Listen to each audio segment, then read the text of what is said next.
السلام علیکم۔ یہ ایک سوال ہے کہ کیا انسان اپنی غلطیوں کا ذمہ دار ہے یا ہماری ناکامیوں کے اصل ذمہ دار کون ہیں؟ حالات، نصیحت یا ہماری اپنی تبدیلی کی کمی؟ تو یہ دراصل جو سوال ہے کہ انسان اپنی غلطیوں کا ذمہ دار ہے، اس کو سمجھنا ہے۔ لوگ اللہ پر ڈال دیتے ہیں کہ قسمت میں ایسا لکھا ہوا تھا۔ تو اصل سوال یہی بنتا ہے کہ ہماری ناکامیوں کا اصل ذمہ دار کون ہے؟ حالات، قسمت یا ہماری اپنی تبدیلی کی کمی، کہ ہم خود اپنے آپ کو تبدیل کرتے ہیں یا نہیں۔ مزید آگے تھوڑا سا لکھا ہے، جو آیتوں کا حوالہ دیا ہے کہ ایک سوال خود سے پوچھیں، اگر انسان اپنی حالت بدلنے کی کوشش ہی نہ کرے تو کیا صرف حالات بدلنے کا انتظار کافی ہے؟ قرآن اس بارے میں انسان کو ایک بہت گہری ذمہ داری یاد دلاتا ہے۔ سورہ رعد میں ہے کہ اللہ کسی قوم کی حالت نہیں بدلتا جب تک وہ خود اپنی حالت نہ بدلے۔ تو یہ انسان کو مکمل ہے اختیار نہیں، یعنی یہ کہ انسان کو اپنا مکمل اختیار نہیں ہے، تاکہ تبدیلی کی پہلی ذمہ داری انسان کے اندر رکھی ہے۔ اچھا، اس آیت میں انسان کو مکمل بے اختیار نہیں بتایا جاتا، بلکہ تبدیلی کو پہلی ذمہ داری انسان کے اندر رکھی ہے۔ تو حالات انہیں فکر انجان کی سوچ، فیصلے، کردار اور عمل بھی اس کے مستقبل کے لیے ضروری ہے۔ اسی طرح سورہ مدثر میں کہا گیا کہ ہر شخص اپنے اعمال کے بعد بدلے گروی ہے۔ تو قرآن انسان کو اپنے اعمال کی مکمل اجازت دیتا ہے، اپنے اعمال کا جواب دہ قرار دیتا ہے۔ مطلب یہ نہیں کہ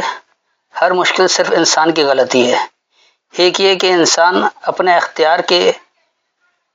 ذمہ داری، اپنی کوشش، فیصلوں اور رویوں کی ذمہ داری قبول کرے۔ تو بہرحال کیونکہ ہمارے ہاں جو مروجہ تراجم موجود ہیں، لوگ اسی سے زیادہ دیکھتے ہیں، اسی سے سیکھتے ہیں، تو سوال بھی اسی کے مطابق ہوتا ہے۔ حالانکہ بعض اوقات اللہ بات کچھ اور کر رہا ہوتا ہے، لیکن ان تراجم کی وجہ سے ایسا ہی سوال بنتا ہے۔ تو ان آیتوں کی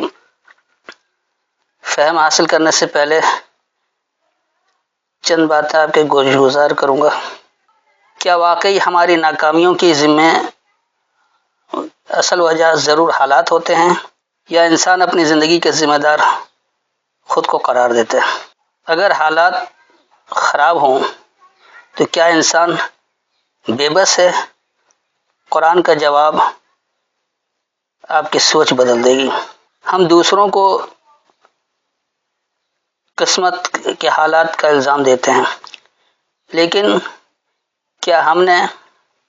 خود کو بدلنے کی کوشش کی ہے؟ کامیابی اور ناکامی کا اصل جڑ کہاں ہے؟ باہر کی دنیا میں یا انسان کے اپنے اندر؟ کیا انسان صرف حالات کا شکار رہتا ہے یا وہ اپنے حالات بدلنے کی صلاحیت بھی نہیں رکھتا؟ تو اکثر لوگ جو ہیں وہ حالات کا ہی رونا روتے ہیں، اور وہ اپنی حالت بدلنے کے بجائے حالات کے بدلنے کا انتظار کر رہے ہوتے ہیں، یعنی خود کو بدلتے نہیں، اس انتظار میں کہ دنیا تبدیل ہو جائے، لوگ تبدیل ہو جائے۔ تو ابتدا تو اپنے آپ کو تبدیل کرنے سے ہونی چاہیے۔ جب اپنے آپ کو ہی کوئی تبدیل نہ کرے تو کیسے ہو سکتا ہے کہ اسے وہ نتائج بھی حاصل ہو جائے؟ اب آئیے جن آیتوں کا حوالہ دیا گیا ہے اس کی طرف بھی دیکھ لیں۔ تو سب سے پہلے سورہ رعد اور اس کی آیت نمبر 11، یعنی 13 کی 11۔ اس کے پہرے دار ہیں انسان کے آگے سے اور اس کے پیچھے سے، وہ اللہ کے حکم سے اس کی حفاظت کرتے ہیں۔ بے شک اللہ کسی قوم کی اچھی حالت نہیں بدلتا یہاں تک کہ وہ خود اپنی حالت بدل لیں، اور جب اللہ کسی قوم سے برائی کا ارادہ کرتا ہے تو اس کے لیے پھرنا نہیں، وہ ٹل نہیں سکتی، اور ان کے لیے اس کے سوا کوئی مددگار نہیں۔ یہ ہے ہمارے یہاں آج کل جو تراجم موجود ہیں، بلکہ جن بنیادوں پر لوگ فرقوں میں تقسیم ہیں، کیونکہ ہر ایک اپنے مولوی کا ترجمہ پڑھتا ہے کہ بس شاید وہی ہو، لیکن کبھی بھی وہ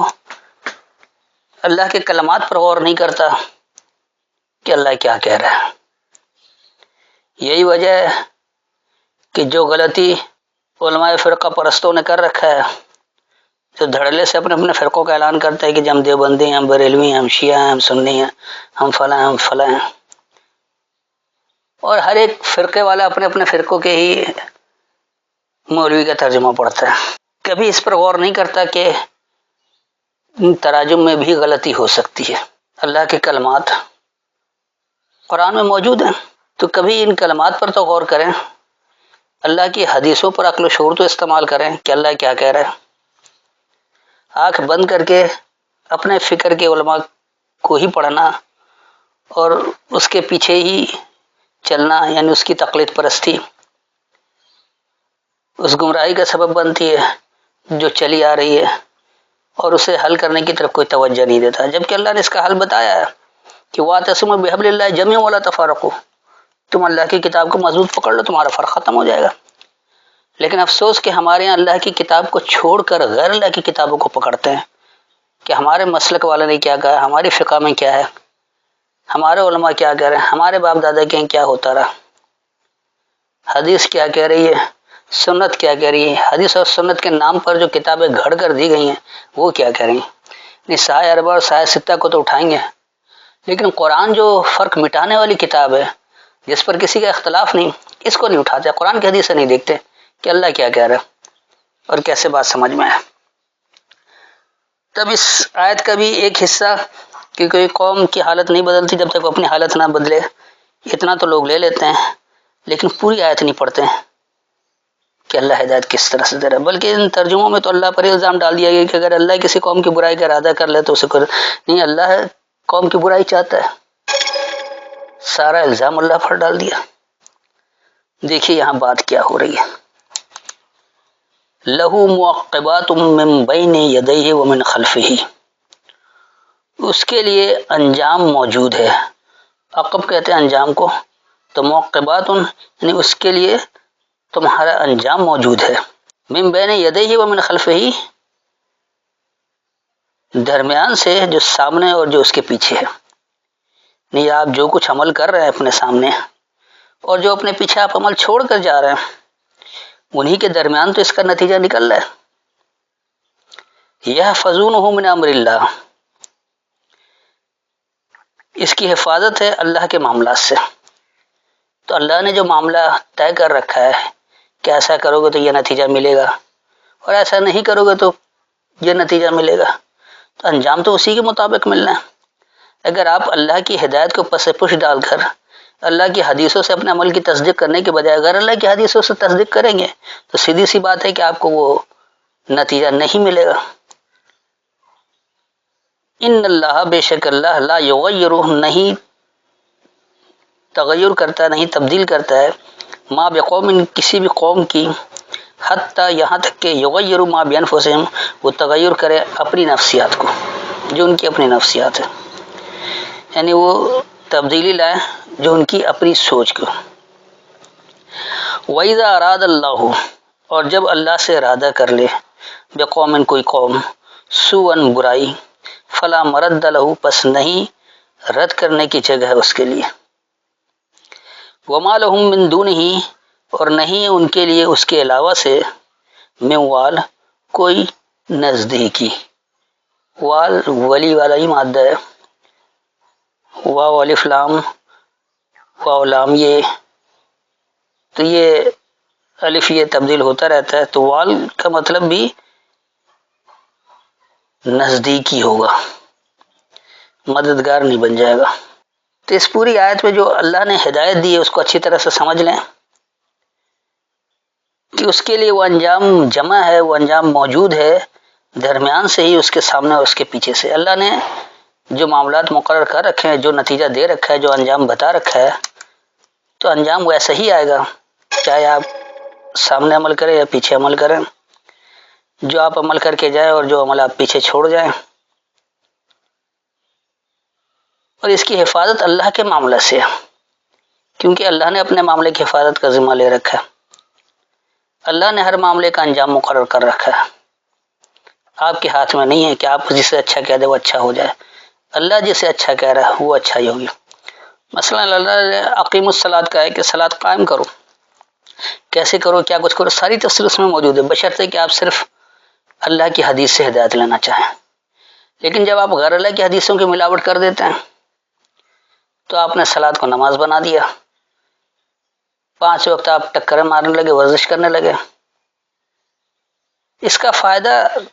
کچھ نہیں ہو رہا سوائے اس کے کہ شاید کوئی جسمانی آپ کی ورزش ہو جائے، کچھ ہاضمہ بہتر ہو جائے، کچھ صحت تھوڑی تندرست رہے، لیکن اس کے علاوہ اور کچھ نہیں ہوتا۔ نہ اس سے کردار سازی ہوتی ہے، نہ اس سے اللہ کے احکامات کو سمجھنے میں مدد ملتی ہے، کیونکہ جتنے نمازی ہیں ان سے پوچھ لے کہ بھائی نماز میں کیا پڑھا ہے، کیا سیکھا ہے، اس سے کیا حاصل ہوا، کسی کے پاس کوئی جواب نہیں ہے، اور نہ وہ دے سکتے کیونکہ اس کا نتیجہ ہی نہیں نکلتا۔ تو اللہ نے انجام جمع کر رکھا ہے تمہارے درمیان میں ہی، جو کچھ سامنے کرو یا پیچھے سے کرو، اور اس کی حفاظت اللہ کے معاملے سے ہے۔ اس کے بعد پھر اللہ اصول بتا رہا ہے کہ بے شک اللہ کسی قوم میں تبدیلی نہیں لاتا ہے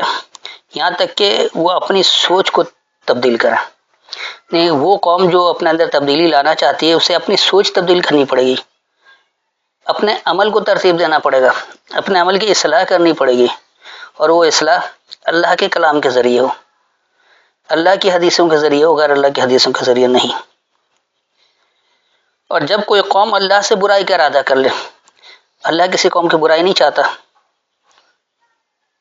کیونکہ اللہ کیوں برائی چاہے گا، اللہ کوئی دشمنی رکھتا ہے، اللہ نے ہدایت دے رکھی ہے، اس کو اللہ نے ہدی للناس کا، لوگوں کے لیے ہدایت ہے، تو جو چاہے وہ ہدایت لے لے، جو نہیں چاہتا تو کیا کرے۔ اگر کوئی قوم اللہ سے ہی برائی کا ارادہ کر لے کہ اپنے عمل کی تصدیق اللہ کی حدیثوں سے نہیں کر رہا ہے، غیر اللہ کی حدیثوں سے کر رہا ہے،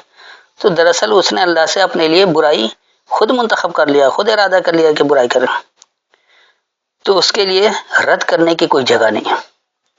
یقینی سی بات ہے، آپ جیسا عمل کریں گے نتیجہ اسی کے مطابق ملے گا، اور ان کے لیے اللہ کے علاوہ سے کوئی نزدیکی بھی نہیں ہے۔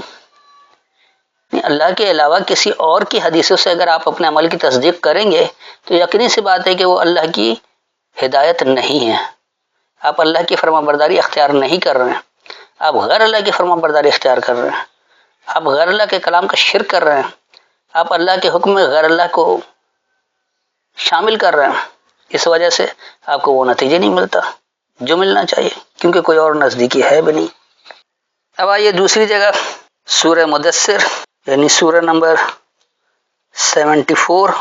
اور اس کی آیت نمبر آپ دیکھیے 38، 74 کی 38۔ ہر شخص اپنے اعمال کے بدلے گروی ہے۔ بہت واضح بات ہے، بہت واضح کلمات ہے، اس لیے اس میں زیادہ تبدیلی بھی لوگ نہیں کر پائے۔ کل نفس، ہر ایک سوچ، اب نفس کو انہوں نے صرف شخص رکھ دیا تو اس کو شخص بھی کہہ سکتے ہیں، کیونکہ بہرحال ہر انسان کی ہی سوچ ہے، وہ اپنی سوچ کے مطابق عمل کر رہا ہوتا ہے، تو اس لیے ہر شخص بھی کہا جا سکتا ہے، نہیں، ہر ایک سوچ بما کسبت، اس کا جو اس نے کمایا، رہینتن، تو رہن ہے، گروی ہے۔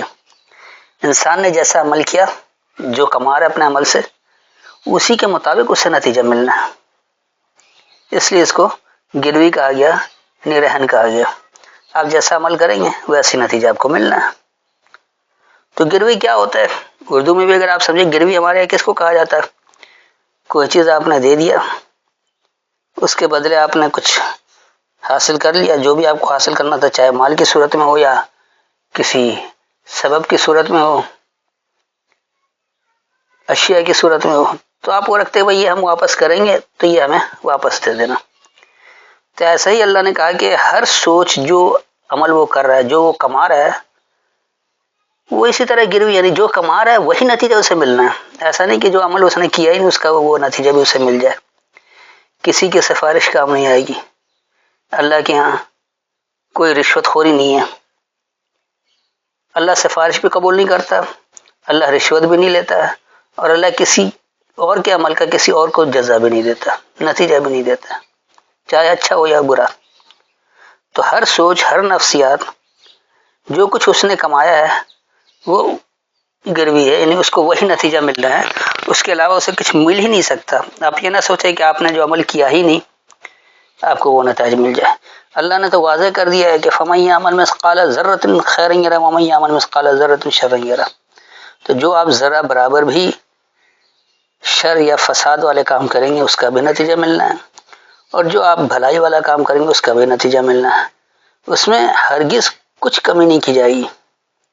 نہ کچھ بڑھایا جائے گا۔ تو اگر آپ نے خیر کا عمل کیا ہی نہیں تو آپ کو خیر والے نتائج کیسے دیے جائیں گے؟ اگر آپ نے شر والے عمل کر رکھے ہیں تو آپ کو خیر کا نتیجہ کیسے دیا جا سکتا ہے؟ اور اگر آپ نے خیر والے ہی عمل کر رکھے ہیں تو پھر آپ کو شر والا نتیجہ نہیں دیا جا سکتا، کیونکہ اللہ تو کہہ رہا ہے کہ وہ ذرا برابر بھی جو وزن ہے اس کو بھی پورا پورا دے گا۔ اللہ نا انصاف نہیں ہے، اللہ ظالم نہیں ہے، اللہ آپ کے اعمال کے مطابق ہی نتیجہ دے گا، اور آپ کا عمل، آپ کی سوچ، جو کچھ آپ اس کے ذریعے کما رہے ہیں، جو آپ اس کے ذریعے زندگی گزار رہے ہیں، تو وہ ایک طرح کا رہن ہے، گروی ہے، جیسا کر رہے ہیں ویسے ہی نتیجہ آپ کو ملے گا، اچھا ہو یا برا، اس میں کوئی تبدیلی نہیں کی جائے گی، کچھ آگے پیچھے نہیں کیا جائے گا، اللہ کے ہاں کوئی تبدیلی نہیں ہے۔ اور یہ سورہ رات میں پہلے ہی بتا دیا کہ کسی قوم کی حالت تو اس وقت تک نہیں بدلتی جب تک وہ قوم خود اپنے آپ کو نہ بدلے، لیکن اگر کسی قوم نے اللہ سے ہی برائی کا ارادہ کر لیا ہے کہ ہمیں اللہ سے ہدایت نہیں لینی ہے، ہمیں تو غیر اللہ سے ہدایت لینی ہے، ہمیں اللہ کی کتاب کو ہدی للناس سمجھنے کے بجائے غیر اللہ کی کتاب کو ہدی للناس سمجھ رکھا ہے۔ ہم نے قرآن پر الزام تراشی کر رکھی ہے کہ اللہ نے کتاب تو دے دی، مکمل اور آخری کتاب بھی ہے، لیکن حکم دیا اور تفصیل ہی نہیں دیا، تو یہ مکمل اور آخری کتاب کیسے ہوئی؟ جہاں سے تفصیل ملے گی آخری کتاب تو وہ ہوگی۔ تو ایک طرف یہ قرآن کو آخری اور مکمل کتاب بھی کہتے ہیں، اور عملی طور پر اسے نہ آخری کتاب مانتے ہیں ہدایت کی، اور نہ اس سے ہدایت لیتے ہیں، بلکہ الزام تراشی لگاتے ہیں کہ اللہ نے حکم دیا اور تفصیل نہیں دیا۔ یاد رکھیے کہ ہر وہ عمل جو آپ نے اللہ کے حکم کے نام پر غیر اللہ کے کلام کا شرک کر کے سمجھا ہوا وہ عمل کر رہے ہیں، اس کی تفصیل آپ کو قرآن میں نہیں ملے گی،